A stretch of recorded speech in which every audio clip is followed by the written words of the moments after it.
This is a little loud. Well, I guess some people talk quieter than me, so we'll just go with it, because otherwise I'll just be turning it up and down all night. So, if you don't know who I am, my name is Tony Placido, and I am your usual host of this fine show. But tonight I am not the host of this fine show. But I wanted to give the little spiel at the beginning here. We are a show brought to you by Cracked Walnut, which is a local chapter of the League of Minnesota Poets. So if you don't know anything about it, there are several of us members here in the building. For Cracked Walnut, it's me and Micah, and it's right there, and Bill is, I think, getting a drink because he's not in the room. So we can tell you about Cracked Walnut. If you want to know about the league, then you can talk to us three and Derek. So please come ask us. We're a nonprofit because of it, and we do things like this, as well as we have a big festival coming up in October where we're going to have several shows over the course of the month at a bunch of different venues, including this one. So make sure.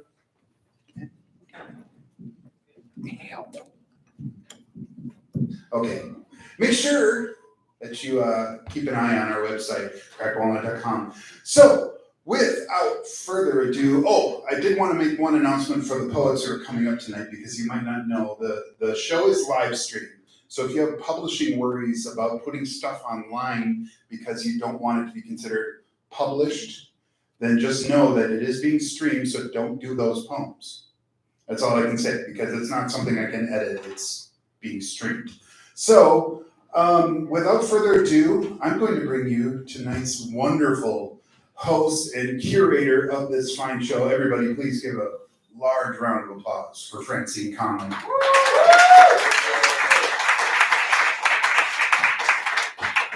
First, I want to do a mic check. Is this okay? Yep. Thank you. It's very blue. Yeah, it's gonna change. So, Not that. whoa, that's Not fun. that. Not that. Yeah. There it is. Yeah. Right on. Hello, everybody. Look at your wonderful faces. It's so nice to be in person. I was saying that to a few of the people that came tonight.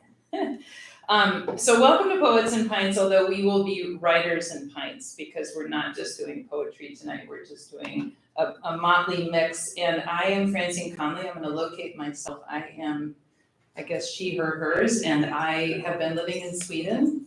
And I have returned to Minneapolis, but I've been working at St. Kate's University for many years. So I am a longtime faculty. So when I left, but I didn't really leave. But I had reasons to be in Stockholm. And so it's really nice to be back. I feel slightly adrift, as many of us, from the COVID conundrum. But when I was asked by Tony to curate the show, I reached out to folks that I knew, whom I'd last seen in 2018, I think, right, Roy? Which is wild. That's the last time I saw you. So hence the big Bermuda Triangle called COVID, and that swallowed many of us. And some of us had books come out in that time, and so I'm very happy to be celebrating the writers that agreed to come tonight. And Susan Nees is on her way. So tonight we're going to hear a sampling, a motley mix of prose and poetry. a motley crew, a motley mix, and we're gonna start with Danika Stegeman-LeMay, who writes about magic, miracles, science, space, grief, dissociation, trees, water, and longing. I was lucky to have her visit a class of students I was teaching on interdisciplinary writers and artists. And Danika's work has appeared in Apartment, Blue Arrangements, Cloak, Concision, Leavings, The Woodward Review, and Word for Word, among other places, and is forthcoming in Ethelzine.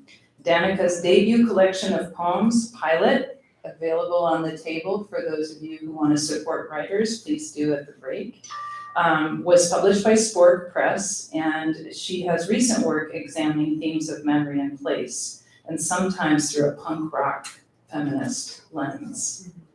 One punk rocker to another. Right on, sister. So I want us to give a warm round of applause for our first reader, and you can say anything else that I've omitted from your bio that you want to spice up. But everybody, stand up.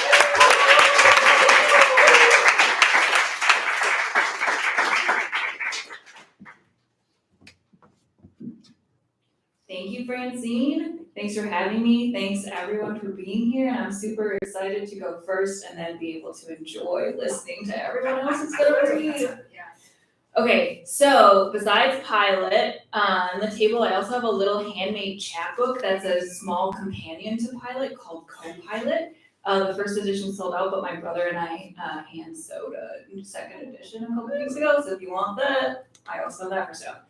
And I'm gonna read from Pilot, and then I'm also gonna read from my second full-length book of poems, which is coming out from 1111 Press, November 1st, and that just got announced, and I have like a QR code where you can pre-order that book. So if you want to, you can also like scan the QR code. But I'm just gonna start with Pilot. I should tell you that I wrote most of the poems in the book using only words found in episode transcripts of the TV show Lost. You do not have to be familiar with Lost to enjoy the poems. So I'm just gonna read 4 poems from that, and then I'll read the newer thing from Elation. Thanks. Pilot 1. Open with the still moving engine. Shredded spine where all the nerves come together and spill out. The music is bittersweet. There's an explosion, burning debris. You sort of fall on me. I start giving you mouth to mouth. I don't even know your name. Pilot. The camera pans forward for a close-up. Bodies. BODIES. Metal sound comes from the jungle. It doesn't sound like an animal, that monster sound. There's blood all over the plain.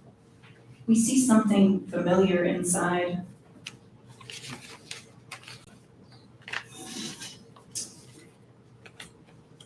Machine Exodus, Part 1. You're a tree made of theft. You keep me within. You're a bridge waving black. You hide the dynamite. The evening, let's piece it into thought. Excuse us if the background stops. We couldn't see anything, could only grab tight.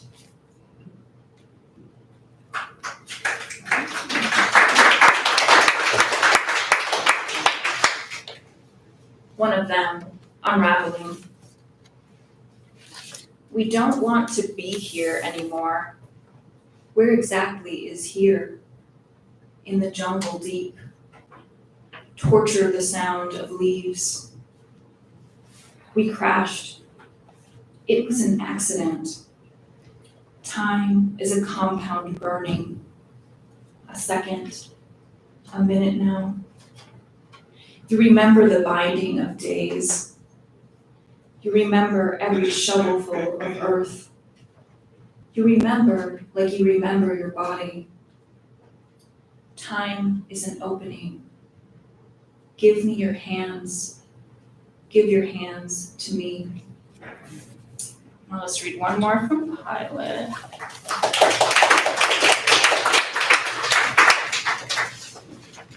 All of my Post-its are just flying everywhere. It's an extra part of the show, extra magic. Interlude, erasure. Because the sky is sewn together in pieces, we covet the blood of others. We seek capture to admit the body. We all want to force matter into a mirror and sweep away the shards. To erase is to impose a choice turned over in the hands. It veils and lifts, tears and heals. It's a way to draw poison out. What's taken casts a shadow we can wear like skin. In loss, we find flesh to swallow and consume. We accept what's offered. We suffer to carry its crown. The palimpsest is ever present, witness to the language that's been interrupted. The open wound and the ensnared voice intertwine, woven to cut like waves on troubled water. We tremble to save what can be saved, and then unspool it like a tree growing toward the light.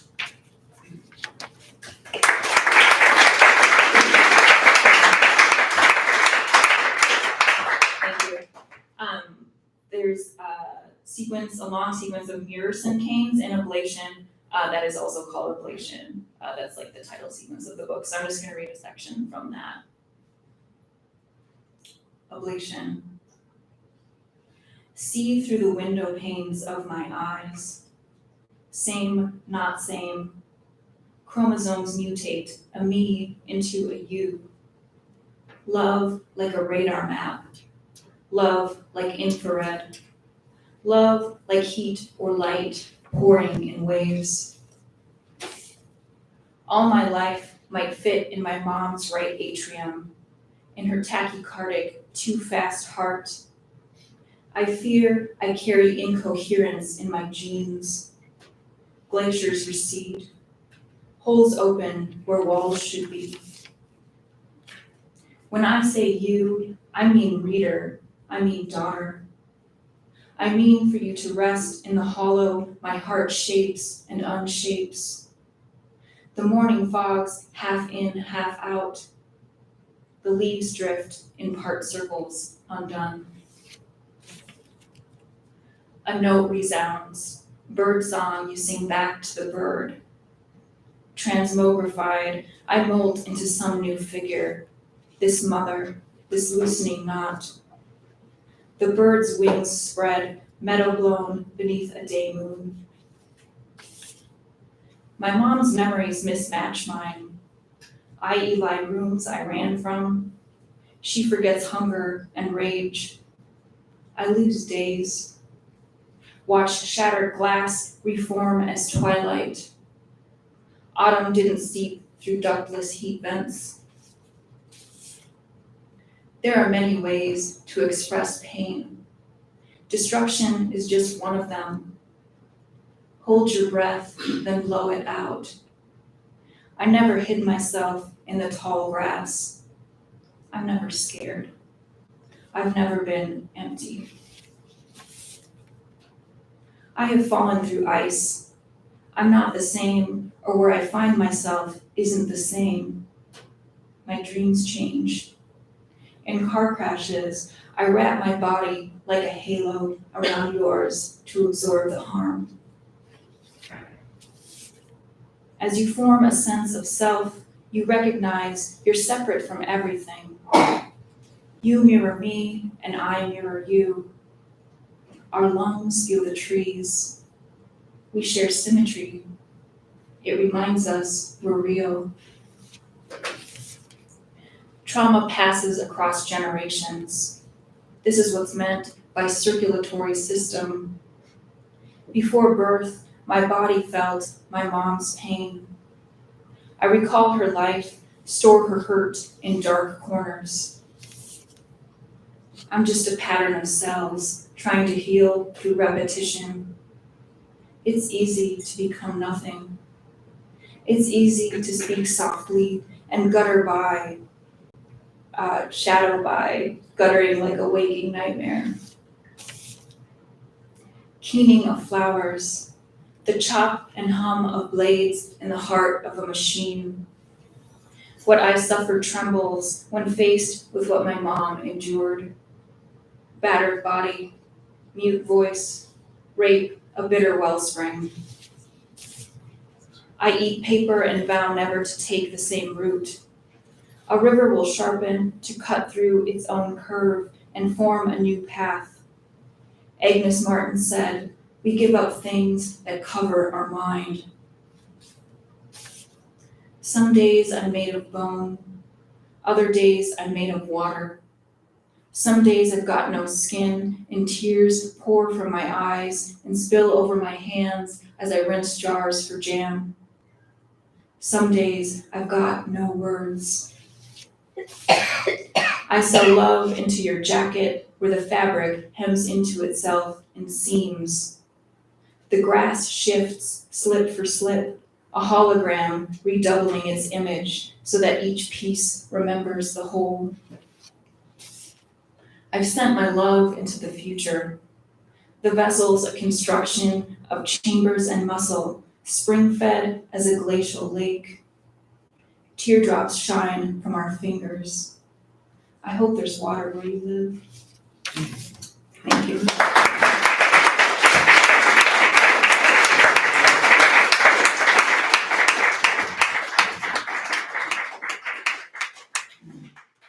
One more round of applause for Danika. She said my favorite word, you said it, transmogrify. I always thought, English is my second language, but transmogrify, you said that. And I loved the slip with gutter. That was a nice slip. I was actually like, wow, it popped. So we will have 3 more readers before the break. So, and at the break, I really encourage you to purchase the books of our writers, since that's how we earn our keep and how we keep ourselves happy. Or you keep us happy. So we have a second reader with us tonight who is Emily August. And what's exciting for me is I've met each of the people reading tonight at different stages of my time in the Twin Cities, even in my absence in Stockholm, Sweden. And Emily I met at St. Kate's. We actually audited a class, my first term teaching there. And lo and behold, she'll have a book coming out in autumn. So I'm very excited to introduce Emily, who writes about domestic violence, about intergenerational trauma, biracial identity. Emily is an associate professor of literature at Stockton University, and her research focuses on depictions of medicine, surgery, and the body in 19th century literary scientific texts. A mouthful. Her debut poetry collection, The Punishments Must Be a School, is forthcoming from WordWorks and explores themes of domestic violence and intergenerational trauma. Her poems have appeared in Callaloo, in Cimarron Review, Missouri Review, Ninth Letter, Southern Humanities Review, I should put my cheaters on, and other journals. She divides her time between Lake Superior's North Shore, there you are, and the Atlantic Ocean's Jersey Shore. So I am so warmed that you agreed to come from the faraway Duluth and join us tonight, Emily August, everybody.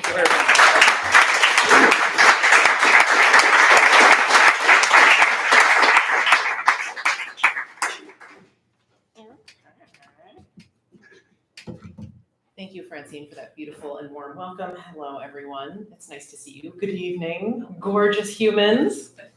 And I agree, it's so nice to be in person. You know, I'm going to try something. This first poem I'm going to read you is called The Warning Wood. It's actually a translation of my original last name from the German. The Warning Wood. We arrived on the land, and its emptiness told us it belongs to us. We took the first layer of the tree line and milled it to build. Outside the house, the crops are silent now. The dead meadow stretches from the porch all the way to the wood. Beyond the field, the pines creak with the logic of language. They form a flank along the property's edge. The canary enters the wood ahead of us and never returns. The wolves bring us milk that tastes of cardamom and fig. They plunder the forest and carry us rabbits and mice, which they scatter just past the border. They warn us there is no lesson in the carcass. In the house, the smell of the fallen can't reach us. Like a sunflower's pollen, blood coats the fields. The canary enters the wood ahead of us and never returns.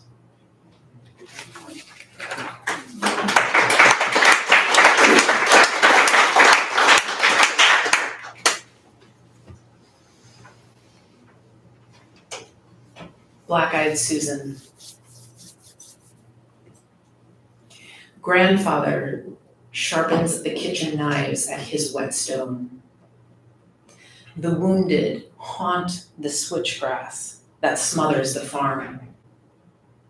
Choked in heather up to its tar paper, the rotting shed at the property's edge slowly dilapidates into the bed of black-eyed Susan planted long ago at its door.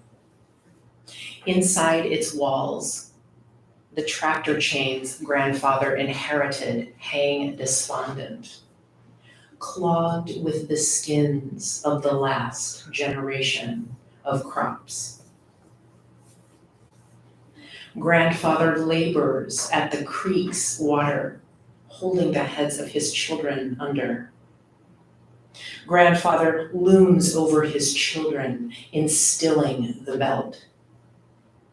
Grandfather blinds his children's eyes, seeking the source of memory, but he cannot erase himself from the distance. The children bloom into bruises of amber and green, and they cultivate new blooms of blood along their own children's cheeks.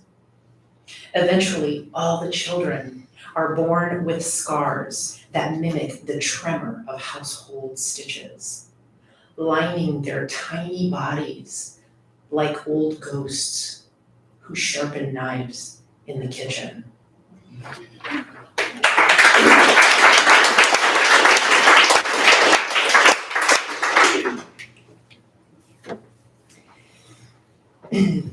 This next poem is called Pine Song, and it's the first poem I wrote when I moved out. I split my time part-time between Minnesota and New Jersey. And this is the first poem I wrote after I moved out to New Jersey. And I actually started out living in Philadelphia, and I used to take the train from Philadelphia into South Jersey. And it's like this old ratty train. It's such a joke, but you develop a fondness for it. And like the train line is all dilapidated, like the state won't give the line money. And so it's kind of like this old train that makes this clackety clacking rhythm. And that was just such a huge part of my life. And it started to kind of, like the rhythm of that started to sort of infiltrate my brain as it does. And then you're riding through this countryside of just pine forests. It's in a part of the state called the Pine Barrens. It's a protected pine forest in southern New Jersey. And so you're just surrounded by pines. And then there's all these legends and like all of this mythology that sort of like grows up. Do you know this? You're chortling? I'm from, yeah. Okay, you know, the Jersey Devil, right? All the kids in the neighborhood used to cite the Jersey Devil like in their garage. Exactly. So there's this monster that lives in the Pine Barrens, the Jersey Devil. It's the son of Satan. The son of Satan, thank you. And so I would like take this train back and forth and be surrounded by these pines and this old clacking train and like the Jersey Devil looking out to the darkness of the pines. And so this poem was sort of, it's a bit dark, and it was sort of inspired by the rhythm of the train and like this kind of mythology around the haunting of the Pine Barrens. and it's called Pine. It's called. I love that this is amusing for you and that you know this. It's awesome. Okay, this poem is called Pine Song. You laid me down in the woods, in the Jersey woods, in the woods of Pennsylvania. You laid me down without me having to ask. The devil unburdened inside me as I looked up into the barrens, into the wet October atop the carpet of needles. When you laid me down and I bent my back, the devil came without my asking. The devil came from the woods like a white machine.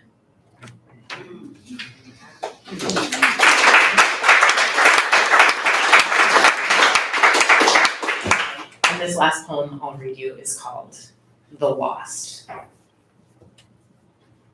In the pines, the siblings tie their hands behind their backs and scream. Tornadoes hover the lakes, no place to hide. Limbs are dredged from the murk. The work is a kind of murder. The forest path is paved over by the pulver left over after the facts have been rehearsed down to grit. The lesson gets harder to learn like this, like beating a corpse that horse can't run. You can know every story and still the heart remains unsolved. In the pines, a humid echo clings to the needles, the only evidence left of the bodies after the bodies have disappeared. Thank you.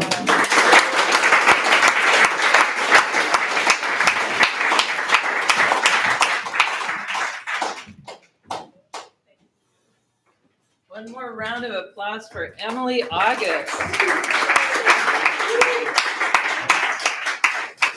So, The Punishments Must Be a School, forthcoming in autumn. Yes. Yes, Emily August. So we have two more readers before the break, and I see Susan Needs has arrived, yay, and then other folks have come to join us. Welcome, everybody. So two more readers. Our next reader's name is Kathryn or Kate Kysar, depending on where you meet her. I'm gonna say Kathryn since we have a second Kathryn tonight coming after the break.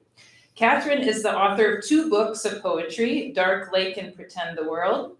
She edited an anthology, Riding Shotgun, Women Write About Their Mothers. She has received fellowships and residencies from the Anderson Center, Minnesota State Arts Board, National Endowment for the Humanities, I hope I say this right, Oberholzer Foundation, Right On, Door County, and her work has recently been published or is forthcoming in Hayden's Ferry Review, Molly House, Slag, Glass City, and Voicemail Poems. She's the founder of the Creative Writing Program at Anoka Ramsey Community College, and she lives on Dakota land near Bedote. So I have met and known you for years now, and I am so thrilled that you're able to join us. And I've been communicating by phone and in writing through all this pandemic, and now you're here living in the flesh. So welcome, come up and read for us. Thank you. Welcome.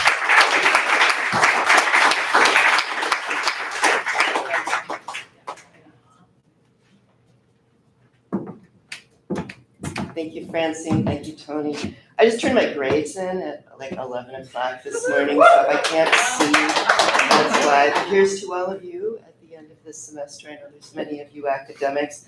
So I was going to read only light, fluffy things, but after Emily, I think I will share a little darkness. But first, this is Black Asphalt. I am going to sneak in 2 little short CNF flash pieces. So I'm kind of writing on the border of poetry and CNF. So poets plus flash CNF and Pints. Black Asphalt. We started the steamy summer yanking boozy lilacs from towering bushes as we pumped our bikes down asphalt alleys. Sunburned Hawaiian Punch kids, we stole candy from the pharmacy, played hide and seek in the Methodist church, the neighbor boy trying to pull down our underwear in dusty closets. We watched Apollo 15 landing on rough living room carpeting. Rockets haunted our sleep. Our breakfasts were space food sticks, Tang, and a cereal with an alien on the box, but you never had enough food for your large family.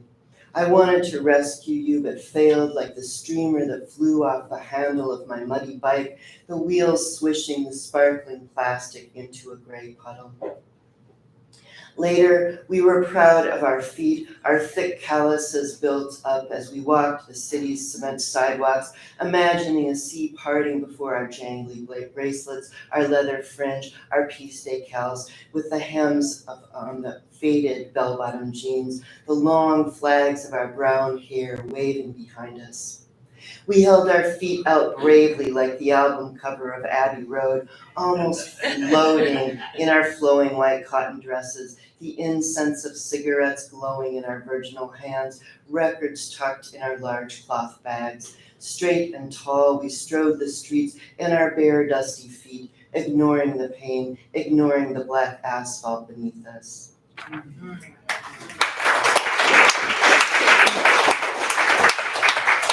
And then, of course, we heard of the Ramones and it was all over. So we didn't have like a monster hiding in the woods over in the midway of St. Paul when I grew up, but we had some other gruesome things. So this is called captivity. When my mother was a girl during the Depression, the circus rolled into her prairie town on slow trains, then set up on the fairgrounds on the edge of town. She loved the big tent, the smell of sawdust, but my circus, the cement civic center downtown, I was not captivated by clown cars, the balloons, the woman riding high on the elephant, her arm raised in faux triumph, makeup covering her tired face. Like the bland animal crackers in an exciting circus box, the show was boring and tasteless. At the school field trip to Como Zoo, the primate hall smelled of feces and burnt plastic from the molded black gorillas that cost $1. The neurotic tiger paced in his stone and iron barred cage. Under an overcast sky, we sat close on hard bleachers, waiting for the seal show, licking our fingers sticky with cotton candy, our paper bag lunches and cartons of warm milk ignored like the stinking moat around Monkey Island. With Coke's curiosity at the state fair, I paid my meager allowance for the freak show.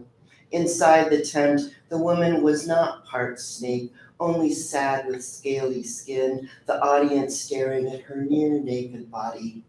The stench of captivity, the barker's voice, the crunching gravel beneath my running feet.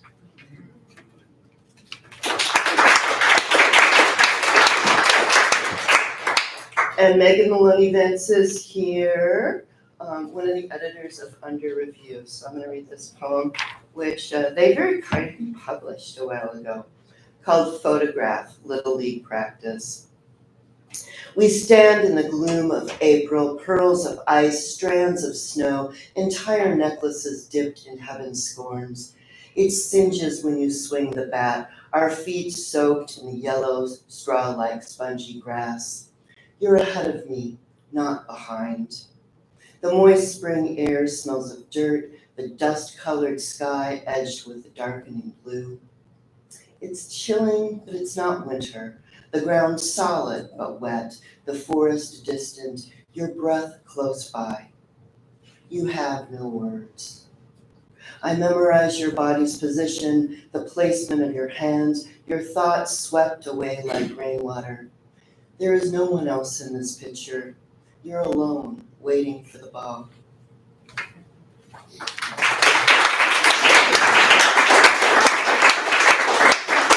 That's my only baseball poem.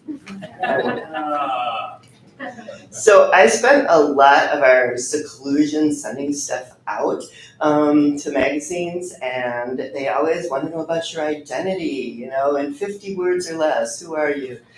So this poem was my response to that. This will be the last one for the night. My identities.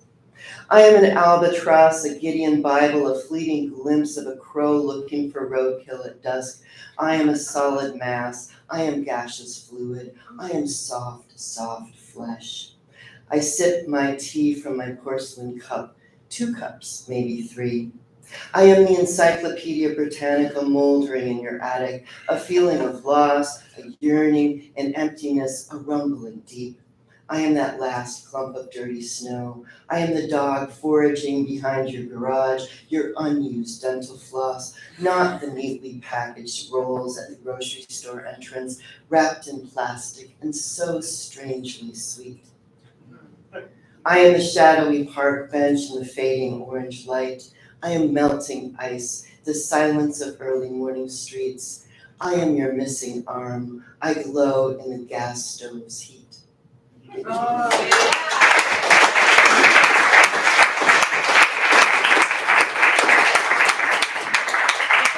Let's hear it for Kathryn Kysar.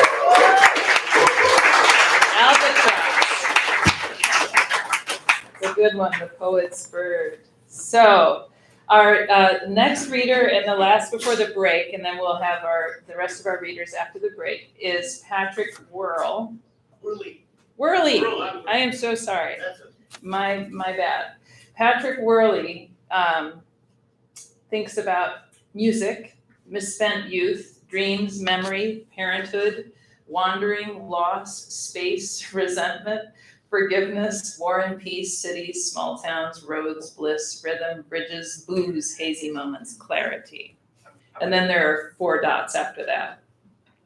So Patrick is somebody I met some years ago as writer, reader, who knows what's it. And I consider Patrick a real true artisan, a poet, painter, musician, builder, editor, hiding in his basement in South Minneapolis, which is not true, but that's what you think. He received his MFA from Hamline University in 2017, and he's a former editor for Poetry City and a current member of Trio House Press and Gold Wake Press. He's performed his work throughout Minneapolis and in several other cities, and his work has appeared in various magazines: Big Bell, Poetry City, Volume 3, Double Kiss, Stories, Poems, and Essays on the Art of Billiards, Murphy Square, Gonzo Today. So, also, this is not a punk rock anthology. It's a new wave anthology and elsewhere. He's at work on his first collection, and I would say you're also at work around the Twin Cities, tearing up carpet, building restaurants and building spaces. So I consider that a form of writing. So I want to put a plug for that, since I'm a fan of artisans who make things. So please, without further ado, welcome Patrick Werle.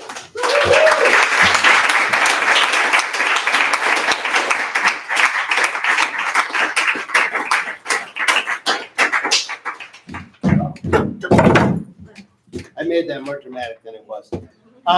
Elevator's broke. So, like many of you, I haven't done this in a long time. And so I am going to give you 3 or 4 helpings of my word salad, and we'll see what comes of it. Thank you all for being here. The first poem I'm going to read is tentatively titled, is the title for my book, and it's called American Scars. Legends pitching no-hitters into books nobody reads, songs nobody sings, through tongues worn dry from spin, spreading rumors of strung-out rumors, a compilation of something larger than the truth told in these pages. Turned and folded into history forgotten, of ticker tape raining down on the boys coming home, kissing babies and women and men, only to leave the greatest generation alone in a room to die. Brown, black, white babies imagined as a simple asterisk in the greatest story ever told, through Life magazine cover shots, shell-shocked barstool revivals, and Memorial Day tents pitched in parking lots around campfires with hot dogs and beer, while red stripes weave through the denial of urban renewal, the manifest destiny sweeping away the dead, the hungry, the dying, and those simply left behind. The LCD glow of modern living rooms shadow the light on suburban white flight, decayed and dying city blocks, and the ghost factories with shadows of the workers burned in the walls. History driven by profit, driven by greed, driven by media tropes of welfare queens and the class denial of kings calling the shots, pointing fingers down from their boardrooms, shaking champagne and cake crumbs on the hungry down below, receiving their tithes with glee and honor. The dead boys in the streets, in the prisons, on the corners, the dead boys in the fields, in the deserts, the endless dead boys in dead-end alleys, and more dead boys slinging dope, more dead boys remember our names and the names of our preachers, our school teachers, our cops, our heroes, hiding in a bunker behind TV screens, hiding behind lies, behind badges, and pages of maximum minimum sentences stretched to an invisible breaking point. And we write the names in clouds, and we write the names in sand, and we write the names in ones and zeros on a superhighway with dots and dashes on the screens. We continue to capture echoes, to write echoes with 140 characters and likes and influences, and we continue to write echoes. This is a poem called Fire Escape Blues. Thank you. It has nothing to do with the fire escape or maybe even the blues, but I thought it was a cool title. Fire Escape Blues. To bend this empty bed into star-crossed lovers, stained sheets, freak flags flying over IKEA dream homes, where we cry for dead fathers, a life sacrificed to brown bottles, card games, pink slip losing bets. We face up among the whispered rumors of disease buried in the dusty boxes of our family secrets. We gather into the grave, some unknown other side, and we leave with simply nothing left. Nothing to say, to pull astral waves from inside the back of blue eyes, to sprinkle moonlight on familiar headstone histories and ghost stories that burrow in the small of my back and laugh out loud in this graveyard, only to set the spirits of the long forgotten free to dance and sing and drink and mourn for the living still trapped. To write a dim rented room onto the tongues of waning lovers that never were, that never will be, written in the books, in the movies, in the trendy graphic novels. These poems to raise, to rise, to capture the words floating above the bed in dead skin dust, obscured by clouds, by silk scarves, by bowed brick walls of rent-controlled daydreams. To carve the history of one into a chest, so when the wound heals, there remains another raised skin scar to forever remember the day you melted into something other than a dog-eared collection of words, a half-dead mixtape of songs whispered to the ghosts on that summer night. To lose the simple parts of a mind in some grotesque verse, and to taste you after a night on the town, to imagine you drinking, drunk, dancing in the public square, your lips caressing a bottle of wine, spinning, cooling the August heat as you gaze into the stars, into another version of you sneaking up from behind, a you in the shadow, a you to burn your books, a you to steal the words you wrote, the songs you sang, dancing drunk, and just when you asked for them back, those words you took from you dancing drunk in the lines of a simple childish drawing of one daydream, and soon it will be over.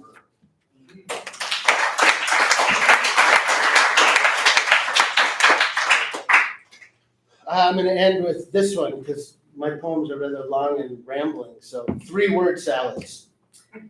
And I remember a hand-rolled cigarette burning in an ashtray overflowing, a shadow moment, a stained mirror reflecting the interstate glow through smoke-yellowed curtains in North Platte, Nebraska. And I remember well the fear slipping dazed into a bloodstain and a small act of rebellion. And I remember rolling through an alley, kicking prick after prick against prick, and I, a numbered pattern, a rhythm, a wandering. And I remember marching this rhythm over and over past the painted red doors and papered windows and the streetlight ghosts of the 4 a.m. television flicker. And I remember the way a drug works its way from scarred arm to vein to brain, and the holes in our school days, one droning resentful fix beneath power line hums. The bridges and billboards scraping the landscape, and I remember outside of a garage where a mother finds a son to lose a son to a neighborhood stranger. And I remember the need for safety, and there was none. And I dragged the heartache of soft middle age to write lonely with battered hands. And I, the isolated collapse of vanity and ribboned medals of honors left on a headstone, cradling dead flowers and a destiny of thank you letters addressed, stamped, and never sent. And I remember scratching ragged scars to create intimacy from dust, as this sex becomes nothing more than a tradition to drag from the attic for holidays. And I remember begging a lover to follow suit, to fall in line, to cheer up, to wipe away the tears and come inside to write a name on the wall. And I remember that still breath for someone in the midnight madness of dirty streets, of directions, one more time pointing to nowhere. And I remember dollar booth dancers, the men cruising bookstores, locker rooms, and leather bars. And I light the sky in mad gunpowder fury and burn fingerprints, birth certificates, and all traces of the familiar. And I remember psilocybin in November, snow and dances with brown horses, walking fences planted by a grandfather and the father before and the father before. And I remember skipping stones and school days in faded black t-shirts and Marlboro red box daydreams. Dreaming quietly of sneaking in and sneaking out while false idols, frigid poets, and the damaged young teachers tried their best to save me. And I remember beer bottle Morse code in the middle of a teenage hostage negotiation, and how I would dance in slow gin, rippled haze, skin to tired skin to broken heart and back again. And I remember turning gold into shit and shit into gold, and all the while laughing white trash suburban death march down the middle of the highway. And I remember dropping free-range poetry on street corner prophets and the Schindler's porno preachers perched on wooden boxes at 5th and Hennepin. And I remember hoping to simply disappear before the flame burned out and the sun came up to reveal the misguided minstrel I surely am. And I remember time bombs, Valium, bathtub crank, and the spilled wine color of carpet in a forever long ago promise of sweet St. Paul. Thank you.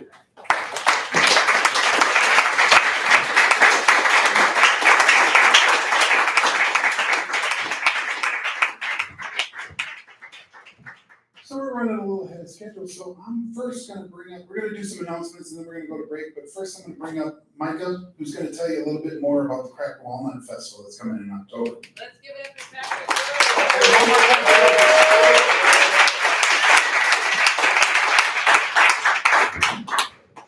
Hi, everybody. I am the secretary for Crack Walnut, and I am in charge of sort of orchestrating or organizing all the events that are happening in October. So if you can leave your schedules open, I would suggest you do so, because we literally have stuff starting from the 1st till the end of the month. There will be events all over St. Paul and Minneapolis, and we're also partnering with our friends out in Mankato. I know that there's a person that also might be setting something up somewhere else where they live in Minnesota. So if you're not local to the Twin Cities, but you want to host something online or in person and you want to be a part of this, just come snag me and we can add you as a part of like an event part of the register, right? Because we don't want to make it just Twin Cities based, right? we're all in Minnesota, we're the League of Minnesota Poets, right? So you don't have to live here to be a part of it. Also, we are looking for volunteers to help like with setup and tear down and whatnot. So if you are, ready to kind of put on your bootstraps and come volunteer with us, we could definitely use the help. And just a sneak peek a little bit, Danika's going to be reading, hopefully from her new book here at the Museum of Russian Arts that month, and so I'll be curating that reading. So we really hope that you all come out or attend online, wherever you are, and so we're excited to hopefully see you in person and online. So thank you.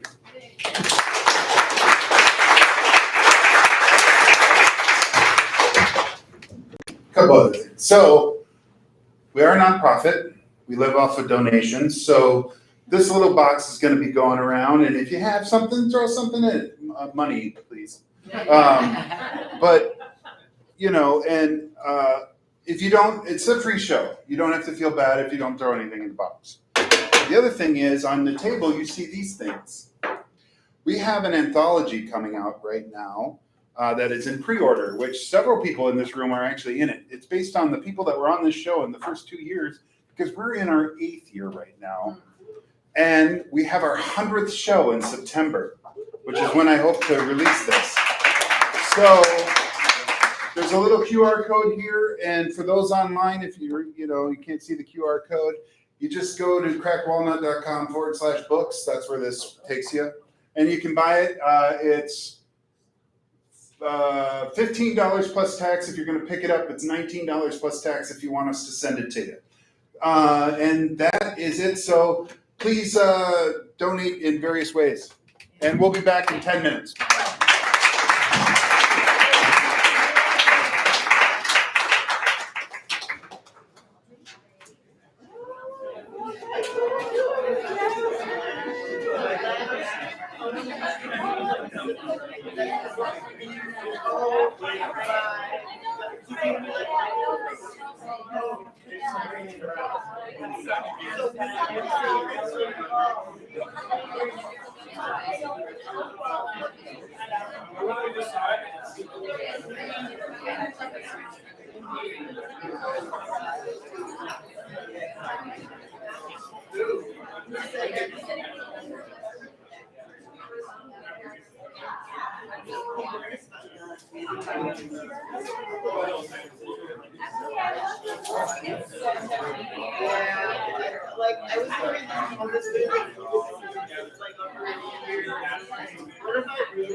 I don't know, my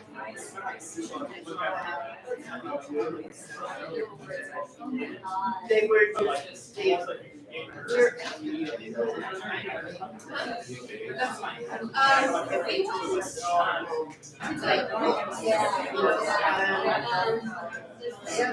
So, wow. Anyway, wrote stories.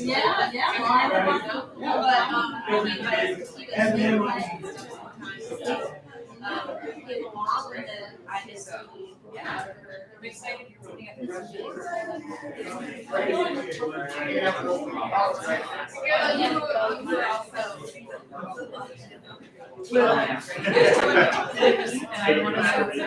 And I want to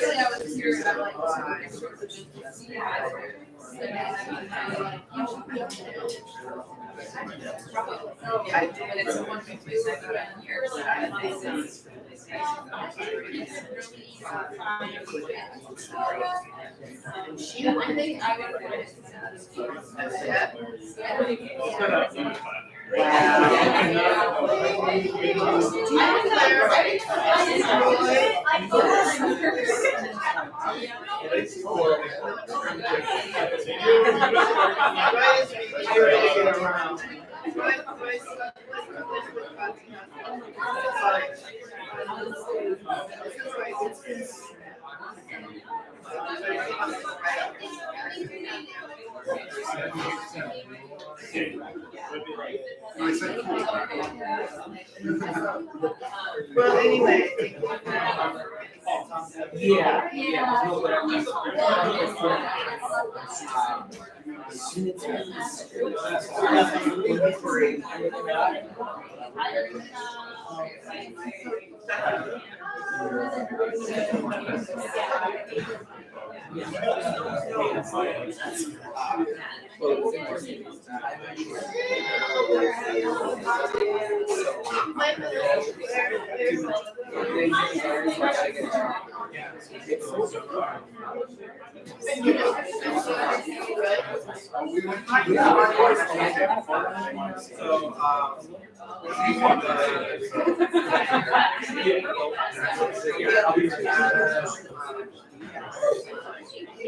was like just turning around.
Not every 3 weeks.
So the next one's the 23rd.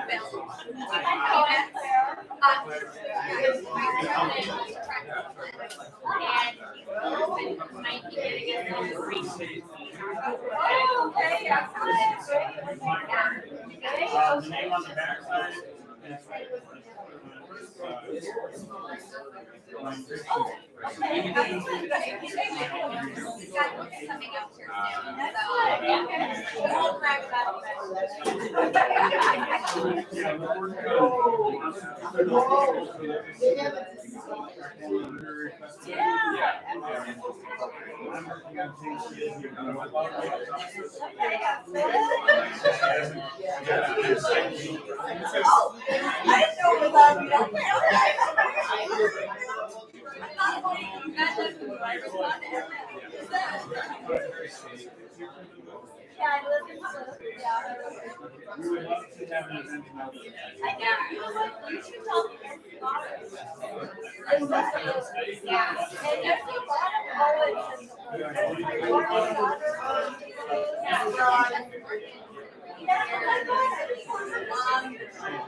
Hi, kids. So if you could work your way towards your seats, that would be super wonderful. The only announcement I forgot is a small one. Literally, it's the blue card on your table there. If you want to be on the show, there is no audition process. If you're a poet and you want to be on the show, the information is on the back of that card. It's just a survey you fill out, and I'll get you on the show. So it's that simple. There's no, it's not hard. Just do it. It's fun. Now, without further ado, as people sit down and get their way back, I'm gonna let Danika finish signing your book because she's super popular and whatnot. And people are working their way back to their seats, and I'm just tap dancing up here.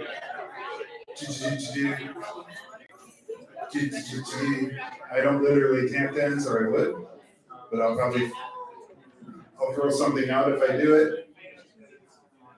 Okay, so without further ado, I'm gonna bring Francine Conley back up. She's gonna go through the rest of the show here. Round of applause. Round of applause. Everybody's chatting. That's so happy. It's so nice to hear people just chatting. Did you buy some books? That's my mom stare. Yes, I hope you did. Or be contemplative and feel really guilty. Please buy books. So welcome back to this stellar reading. I hope you enjoyed the first half as much as I did. Did you? Yeah. And thank you, Patrick Werle, who is not here right this second, for reading. There you are. I was looking over there. Weren't you seated over there? So thank you. I didn't get to come up and thank you for reading your word salad after a time away, I know. So I hope that this provides some impetus for you to get that book out there. So our next reader up, we have 3 more readers this evening, is named Kathryn Savage. And Kathryn Savage I met through the Loft, I think, when we sat in on Deborah's class. And then I became a fast fan of her writing, that, like some of us in the room, do hybrid work between prose and poetry and essay. And so her hybridology really appealed to me. And the most recent book I read midair in multiple airplanes, called Ground Glass. It's on the table. It's an essay. It's through Coffee House Press, and I'm very excited to actually be teaching it to my students this fall. So that book explores topics of environmental justice, links between pollution and public health, and she is a phenomenal person, a recipient of Academy of American Poets James Wright Prize. Her writing across forms has been supported by the Bread Loaf Writers Conference, Fun Place, Jerome Foundation, Minnesota State Arts Board, UCross Foundation, Tulsa Artist Fellowship. She has recent writing and other writing forthcoming in American Short Fiction, Bomb Magazine, Ecotone Magazine, Guernica, VQR, World Literature Today, and the anthology Rewilding, I always say that wrong. Rewilding, all for the wilderness, the wilderness of us. Poems for the environment. So she's working on a collection of short stories, and tonight I suspect it will be some kind of hybrid mix, which let's give Kathryn a round of applause.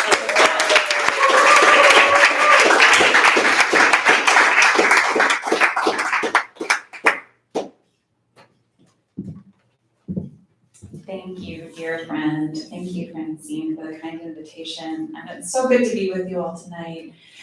Wow, what incredible readings. I'm really, really honored and delighted to be sharing space with you all this evening.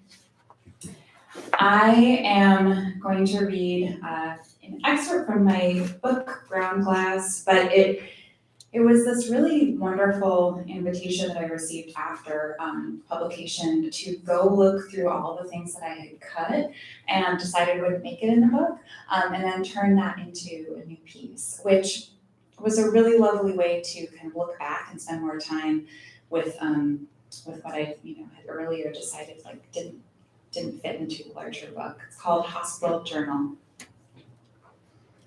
And I do discuss experiences of cancer and death and dying. So if at any point, any of you prefer to not spend time with that content, or just want another beer, just go do your thing, go do you.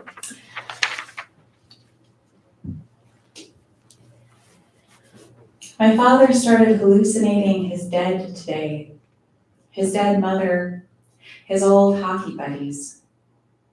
I bring him the newspaper. We sit in matching recliners. I can't look at his face when he tells me how his mother stood at the foot of his hospital bed that morning, his great aunt calling him by his favorite nickname. He sweats chemo. He is my living and my hallucination. In the tree book I flipped through at the hospital, I read about fir broom, rust, witch's broom. Words try to blot up death, but death leaks faster than language can soak. Baby crying, man coughing, low murmurs from the nurse's station. What room are you taking her to? A woman has rolled past me. Her eyes are covered with a knitted cap that she stretched over her forehead and down across the fine point of her nose. Machines beep at uneven intervals like frogs in a wetland. Circulated air pushes out of silver pipes, metallic arteries that lengthen behind thin walls. I look up at the drop tile ceiling, porous flesh. A witch's broom, a proliferation of abnormal growth that disrupts the tree's vascular system, is the most human-like carcinogen that sickens trees. Other types of tree cancers include galls, burls, and fascinations. Galls are tumors. Burls are wood galls. Fascinations are flattened shoots. Like animal cancers, human cancers, tree tumors grow until the tree can't support the cancer or itself, and then the vascular system just gives out. My boyfriend's father carves big salad bowls out of wood galls, burls. He smooths and polishes the wood until it shines. Before, my father was a big, burly man. We watched TV. His ankles, hairless from chemo, are smooth down to his bare feet, smooth like mine, as if he has started shaving his legs too. Out the sliding glass door, a little concrete balcony, one chair and an ashtray, a lighter. Below us, in the near distance, there's an apartment complex swimming pool covered with a green tarp. He's quit smoking. It's not lung cancer he's dying from. He's stopped working, construction too. Any activity in which he could break a bone is now strictly a part of his past. Doctor's orders. Do you ever cheat? I ask. I already know the answer. We both have it in us. The compulsion to bend life hard until it snaps. I cheat all the time, he says. Trees grow from older trees. They are connected by root entanglements and nodes and fungal webs. These ecological interactions form intergenerational relationships. Defense enzymes can stretch throughout forests and inform whole generations. Body burden, the load of environmental pollutants a body holds, can be transmitted prenatally. Toxins pass from one body to another body through blood, through breast milk. For weeks now, he's been vomiting everything, but he's still so hungry. Food sounds delicious. He watches cooking shows on cable, watches people compete to turn out the most delicious slow-cooked pork, cream sauces, and peach cobblers. Today, he wants a whole roast chicken to himself, fat and bone. We watch a man chop ribs. I lift the incher, pale as death, up to his chapped lips. My father is dying because we lived on the fence lines of industry. Outside toxins built up inside his body. Tar from the nearby shingles factory, soot from the nearby rail yard, polluting the air. This is suspicion or it is fact. The doctors don't know why he is dying. When I let myself think that the bad air around us did this to him, I feel specious, like someone who suspects their spouse of an affair. All is my own hushed theorizing, and yet the surgeon with bright green eyes, who likes to talk at length with me in the ICU hallway beside my father's room, has some unique theories. Leaving the hospital, I write a note on my cell phone that says, salts have normalized, continuous low-grade stomach pain, liver like a scallop, left kidney a new cyst.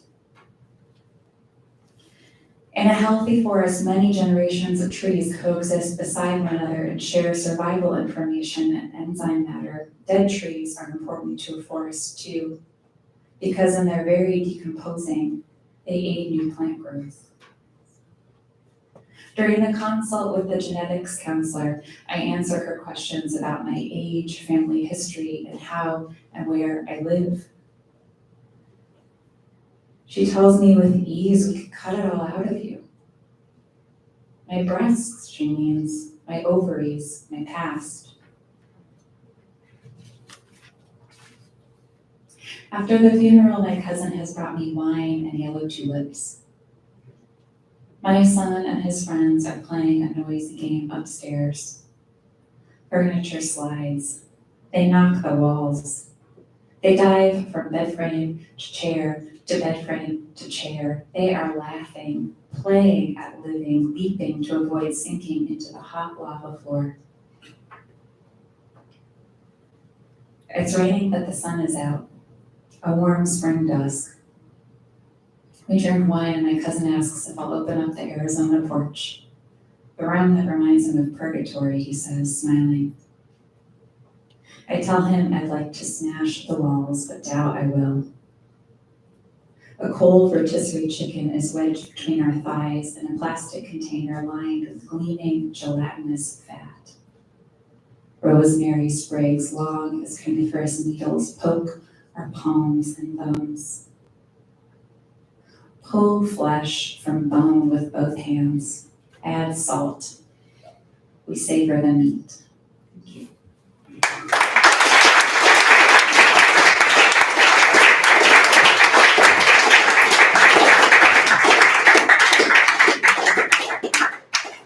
Let's hear it for Kathryn Savage.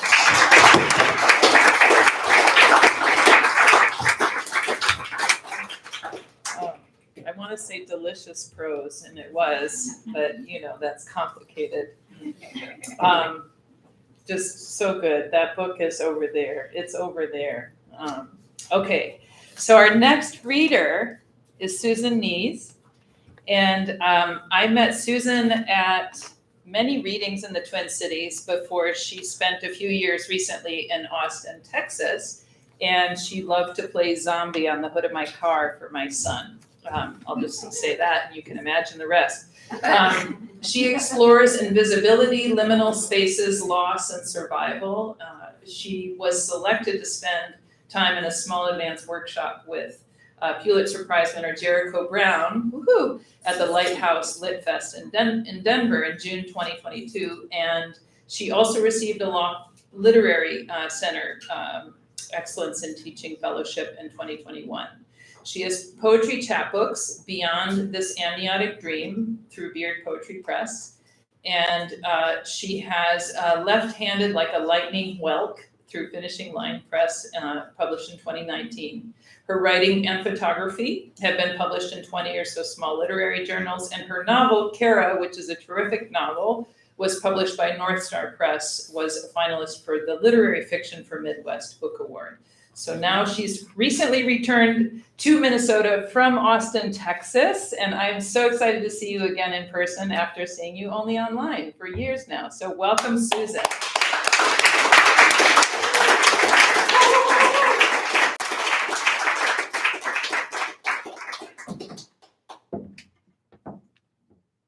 Hi there. Okay, so everyone who has come up here so far is so polished and prepared. So I'm just here to kind of lower that bar a little bit. But at least I had enough ink to print these. So here we go.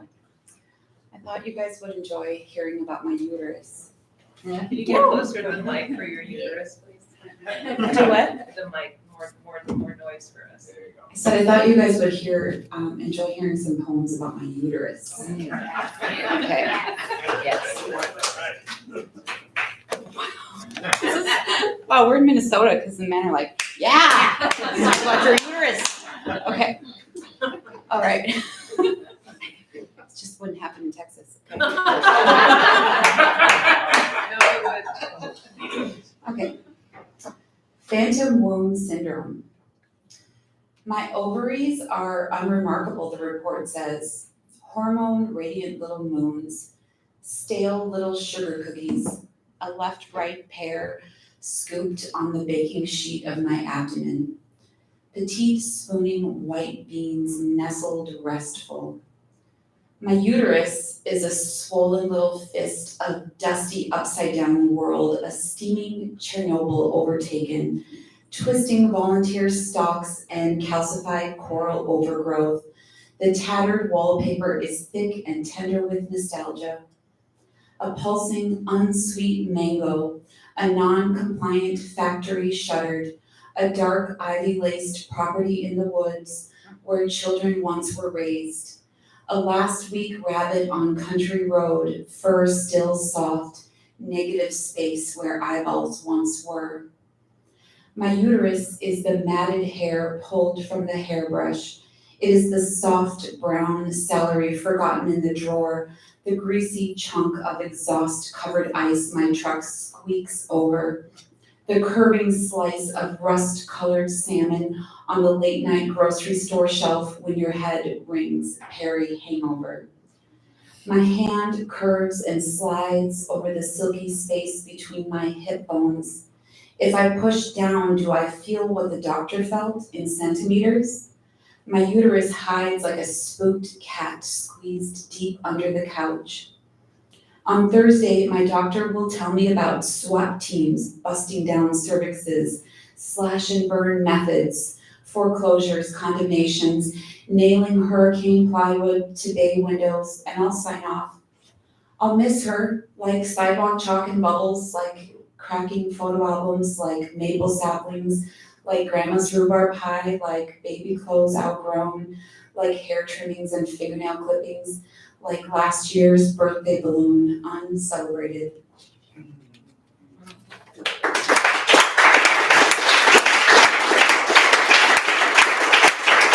I have another poem about my uterus. Okay. Blazing womb. One crow for bad luck, two crows for good, 5 crows for fibroids, a ride to the hospital from your ex, an ivy that bruises your apple flesh hand, a hospital bed you resist surrendering to, a paper gown you delay applying to your body. Nurse, can you tell me what you're having done today? Me, yes, she's going to set fire to my uterus. Doctor, after surgery, you can play the violin, but only if you could play it before. I remember nothing, no stirrups or burn. They woke me dreaming fictitiously of Paris and friends. The nurse made me fresh, hot coffee. There's always a lurking orderly. I wonder if he gazed the last plumes of smoke arise from my smoldering womb as I was lowered from the saddle. Doctor, we keep a fire extinguisher in the operating room. Me to some guy. How do you feel about our age difference? Do you maybe want babies someday? Maybe someday, charred remains, spring shoots. There's a week or more where the smoke lingers, turns to clouds, smoke, smog, pensive, overcast, when empty, aching womb echoes like lost in a newfound cave, when mother/body become finite, a call and response over infertile valleys. IV fluids are retained.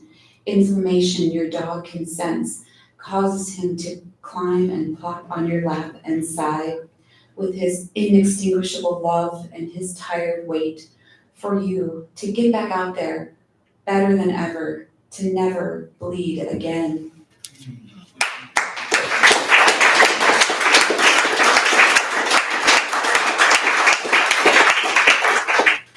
Okay, now here's a poem that's not about my uterus. Sorry. Aww. Okay.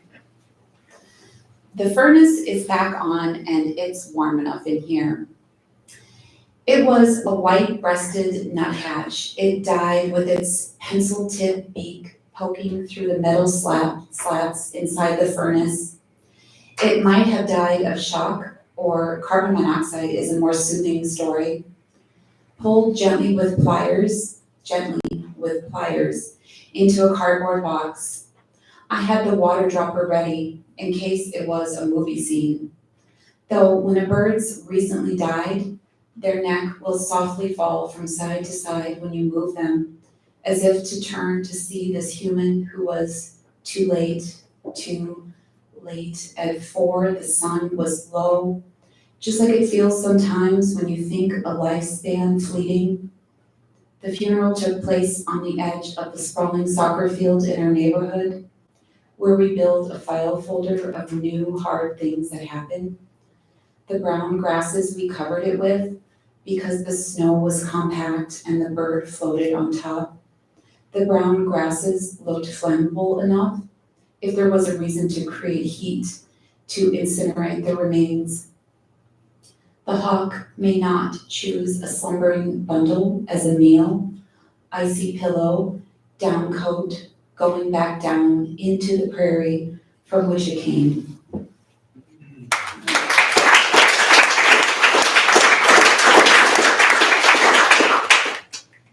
Okay, 2 more poems. Reflection on the time before crossing. Sorry that I'm neglecting this side of the room. Just looking at this. I could move this over here, but that would be more awkward, so just getting some eye contact. Avoid my words. Okay. Reflection on the time before crossing. She painted herself in invisible ink, using a fine horsehair brush shaped like a tear. Subconscious preparations, refraining from alcohol, restricting calories, were so gradual as to not be noticed. Nothing was noticed.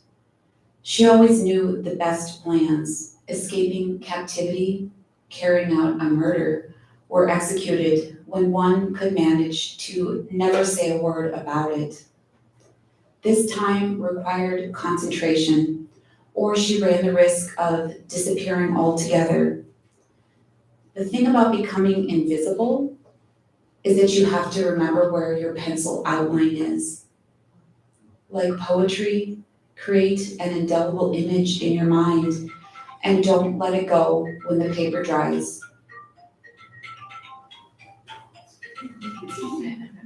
She walked like she could vanish into the stratosphere and no one would notice until they grew hungry.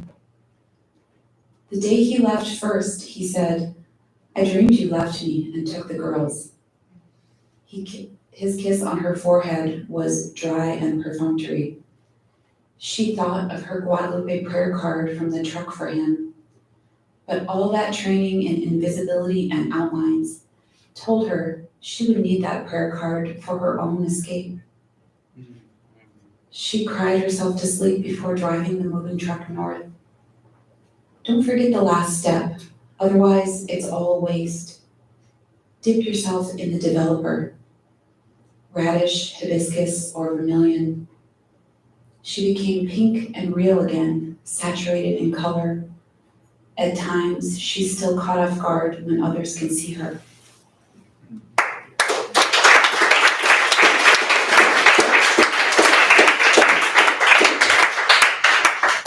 Thank you for inviting me here, Francine. Absolutely. I probably just would have stayed out and shocked me. But I'm here. You are. Yeah. We're here too. Please come back. It's so special. We should all take 3 breaths together. Like, if you just try to take a deep breath right now, like, who feels like their chest is like, you're like, oh, it's so tight. Like, isn't that nice?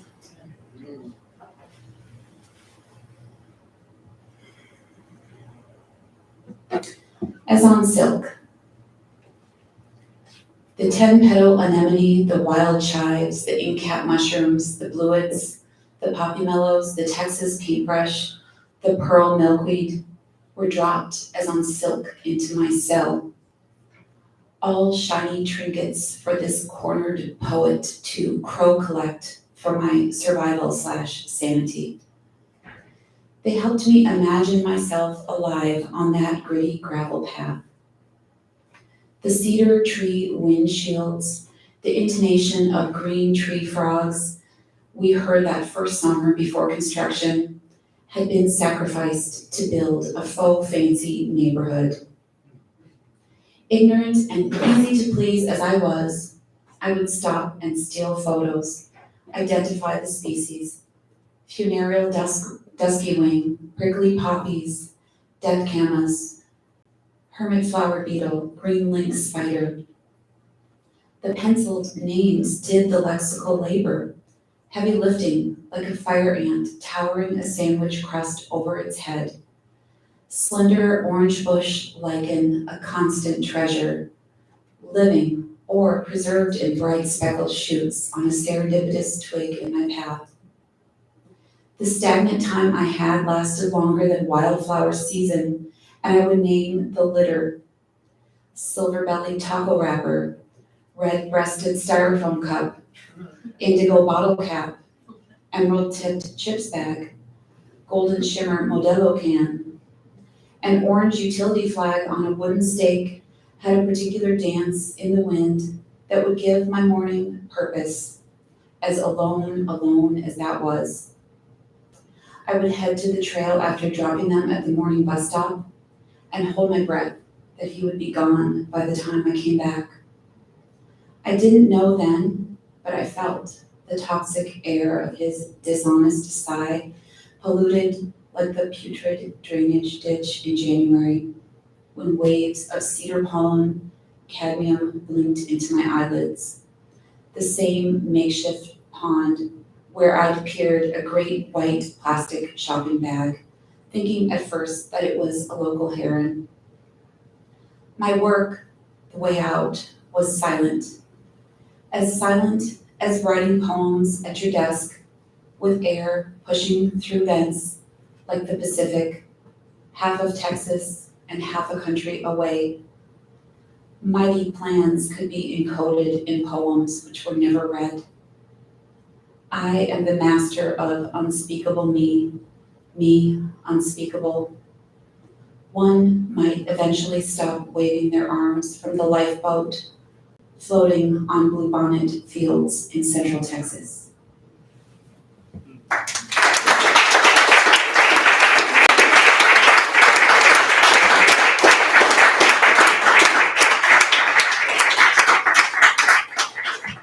Let's hear it for Susan. So glad you're back from Texas. Our last but not least writer is Roy Guzman, who is someone very near and dear to me. And I was watching a Zoom reading of you, and I was so excited to see you again on Zoom. And now you're here live in the flesh. And I haven't seen you since 2018. So Roy Guzman writes about Central America, immigration, queerness, working class people, poverty, pop culture, animals, childhood, translation. And I've just discovered through your Zoom that we have a mutual fascination with insects. So I've been thinking a lot about insects, staying as much as I do in the country. Insect theory, I think we have in common. So Roy Guzman, they, them, was born in Honduras and raised in Florida. Their debut collection, Catrachos, did I say that correctly? Grey Wolf Press 2020, woohoo, was named a finalist for the Minnesota Book Award in Poetry, and in 2021, Kate Tufts Poetry Award from Claremont Graduate University. Roy is a 2019 National Endowment for the Arts Fellow. They are currently pursuing a PhD in Cultural Studies and Comparative Literature from the University of Minnesota Twin Cities. That's why I rarely see you, because you're so busy. Where they also received their MFA in Creative Writing. And for me, all of that is important, but mostly important to me is that you are one of the dearest human beings I have encountered in the Twin Cities. So welcome.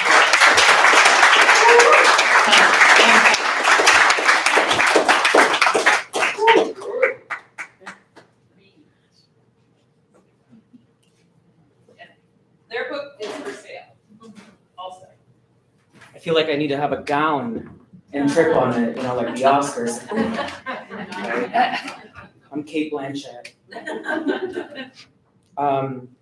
Thank you so much, Francine, for that beautiful welcome, and to all the amazing poets reading tonight, and Tony for spearheading, leading this beautiful reading series. I did want to note, Francine, that you never had this issue, which is like pronouncing people's names correctly and things like that. And yeah, like I imagine living in Europe, like everyone's trying to do that, so that's beautiful. I had this book, Catrachos, my debut collection, my only book, come out in 2020, May. And then I found out today that Danika had hers come out in April 2020. It was rough for these babies. It's still rough. I feel like this book feels like, it's like pushing up that boulder, right? Again and again. I wanted to share a little bit about my sort of process. I added some notes. I don't want to be that person who just I don't have that long hair like you, Susan, so I feel like I have to do this exorcism, right? Without the vomiting. Yes. Community service all the time. In the notes section, I add some things that inspired me to write some of these poems, and I was thinking about, so one of the poems I'm going to read uses the word Alapata. Alapata is one of the neighborhoods in Miami, and Alapata is also the Seminole word for alligator. So just wanted to mention that. And then also Catrachos, which Francine pronounced it so beautifully. It's a weird word to pronounce, and at the end of the book, I add the following. In the mid-1800s, William Walker, an American filibuster, attempted to take over Central America and reimagine the region as slave states under US rule. At first, he tried to build a colony in Mexico.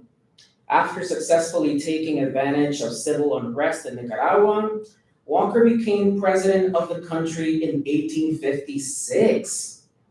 I almost imagine like a pre-Trump doing this. With US President Franklin Pierce's endorsement, he ruled for a year. During his reign, Walker went to war with Costa Rica, plagued the country with cholera.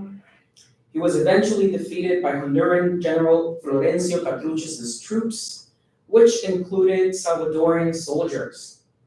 Walker was charged and executed in 1860. Because Petrucci's name was difficult to pronounce, as Nicaraguans welcomed the general and the soldiers, they yelled, "Aquí vienen los Catruches." From Petrucci's name, Salvadorians became known as Salvatruchos and Hondurans Catrachos. So yeah, US imperialism, old as hell. And this is not even revisionist history too, it's just history. When I was a kid, I was undocumented, so this is about that. The American dream. I rest my head on my mother's lap at the bus stop in Alapata.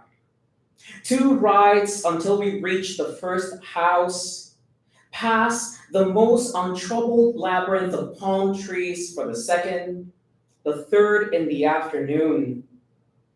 Roosters have yet to birthmark their morning in another country. An alligator gasps. As we disembark in Miami Springs, our crises yawn like lonely suns. Half an hour and the white children will awake. Mommy whispers her day's planned chores to me. Boleros stir the kitchen's sanctity. Our patrones carry their lunch packs to the car, fasten all the seat belts. For a moment, we turn this into our transitional home, spray the untrained chemicals on every counter. Their mirror our mirror. I play with droplets on my arms, a mixture of bleach, no gloves. Haven't we already gambled our future kingdom and lost?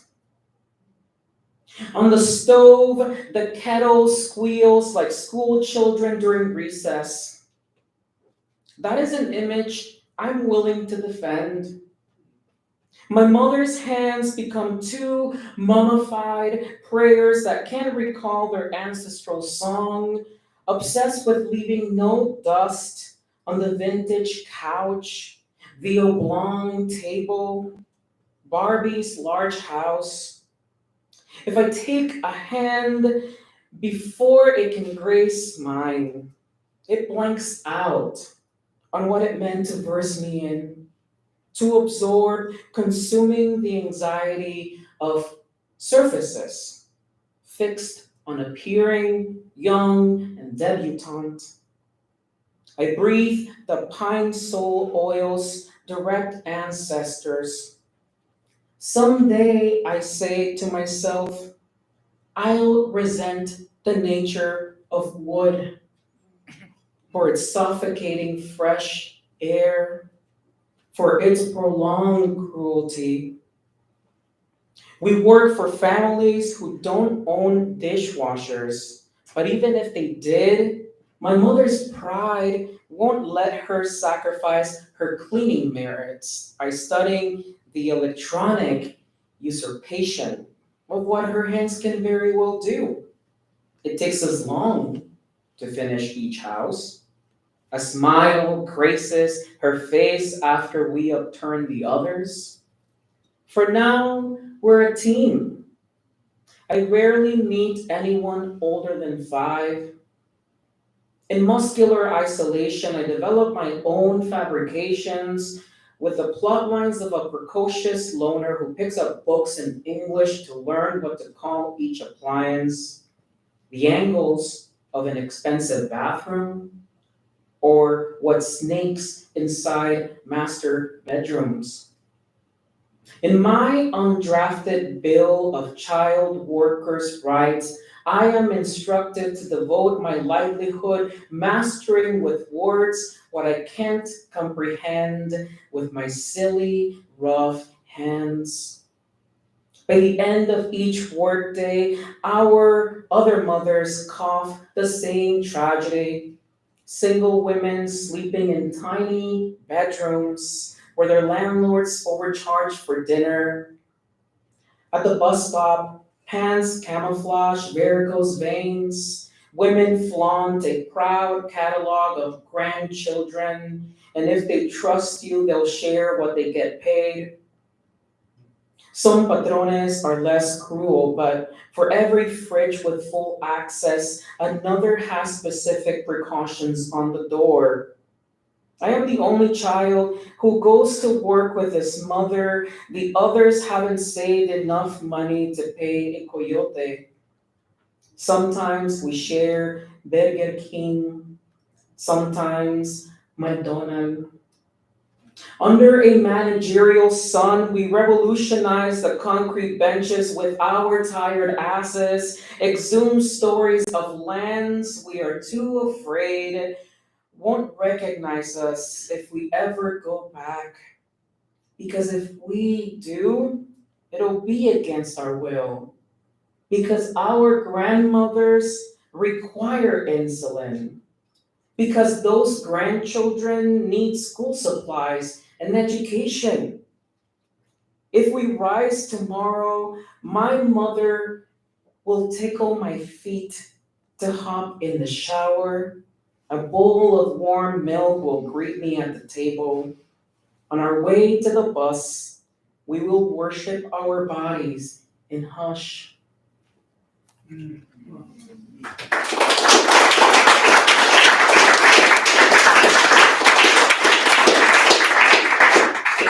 People never ask me why I put that warm milk, thing in there.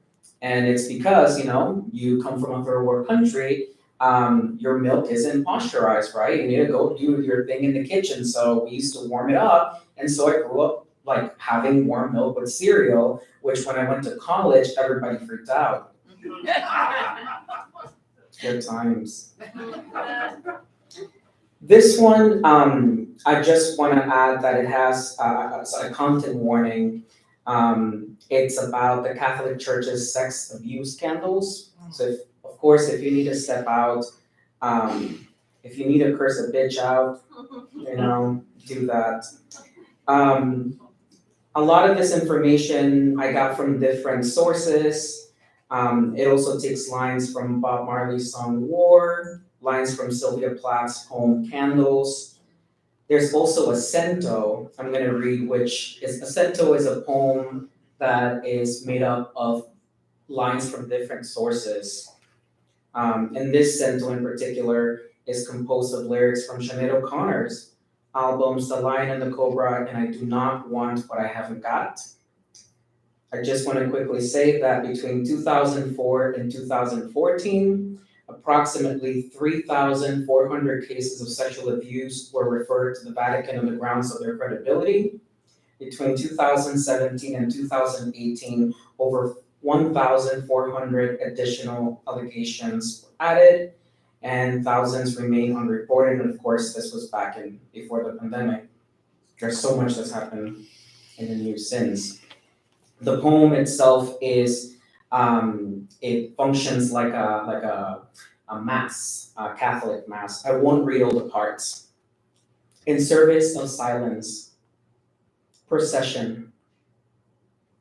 Children with church-pressed silence slapped between their hymnals.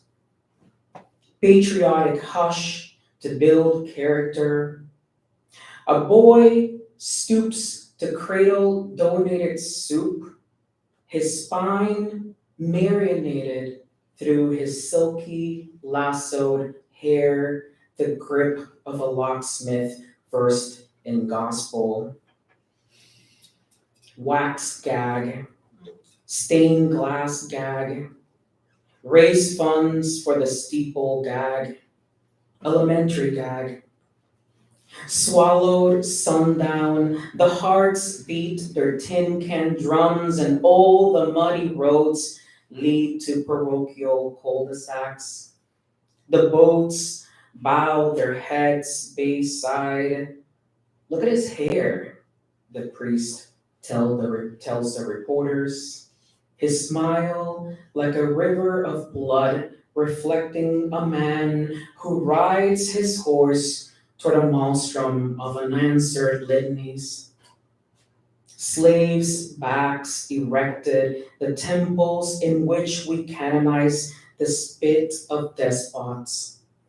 Pray for the lineage of the tormentor. Father lent me new skin where there was none.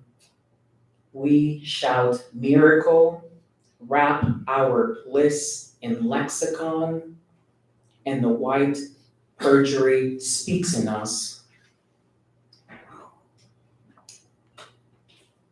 This continues, and this is the cento, liturgy of the word. I wrecked the bedroom closer to the sea. I've been dead for 20 years. Too many mouths open. The priest just said it. A hawk on his arm.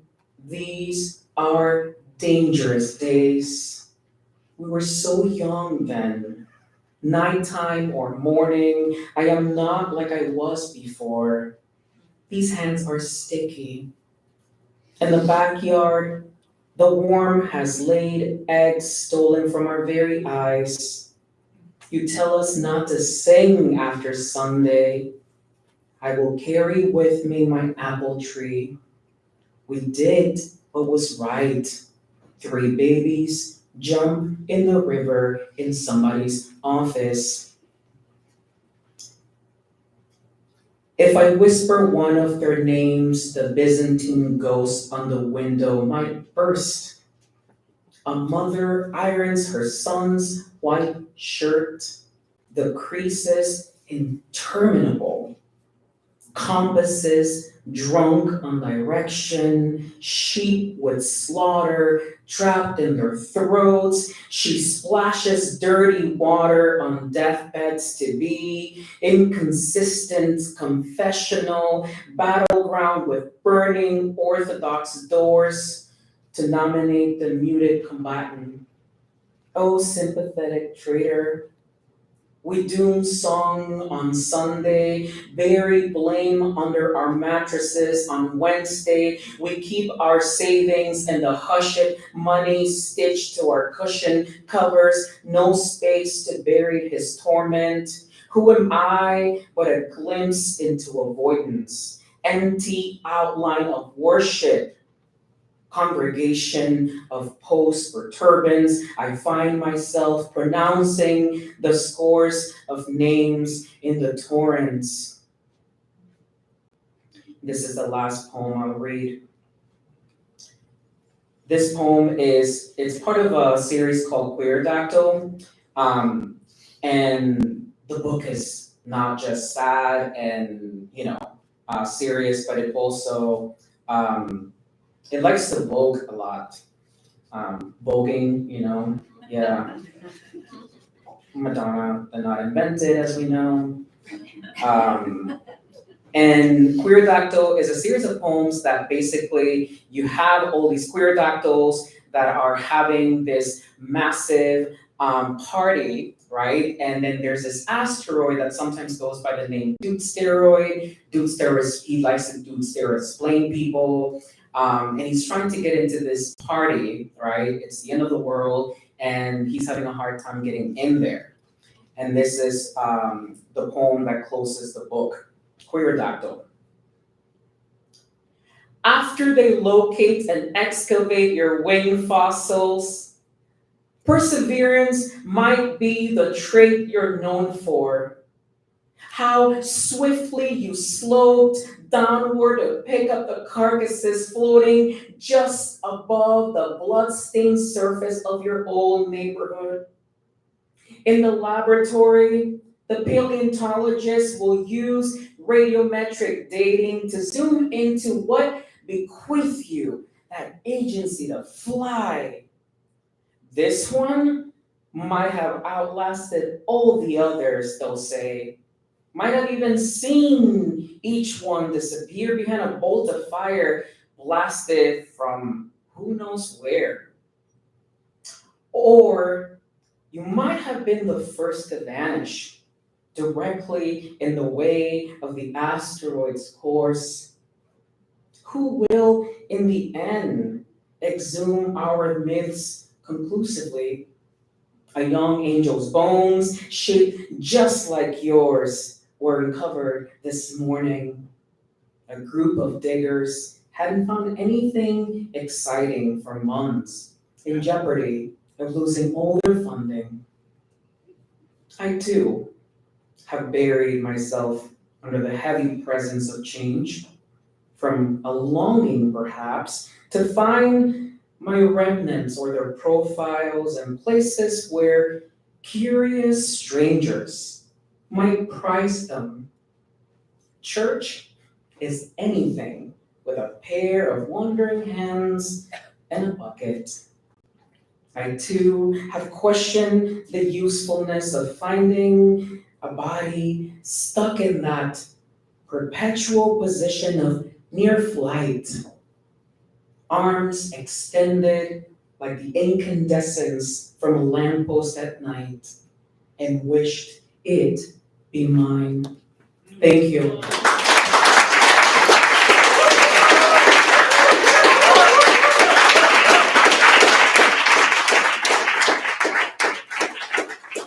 Thank you, Roy. Everybody, thank you, Roy. Thank you, Danika. Thank you, Kathryn. Emily. Kathryn, did you move back? Right on. Francine Conley. Where are we? Susan, there you are. Tony. Walnut, and you. Listening is writing. Thank you all for showing up. And this has been Poets and Pints number 96. One more time for Francine Conley. And we'll be back next month on June 21st. Two of the poets that'll be here next month are in the room, Tom and Derek, as well as we got Phoebe Rodriguez. I really can't remember the fourth person because I'm a terrible host. Anyway, I will see you all here hopefully next month. Have a wonderful night. Please do me a favor. Put all of your dishes in or near the tub, and also bring any candles to the bar right there by those candle boxes. I'll turn them off and all that, but just bring them up with you. Thank you. Have a good night.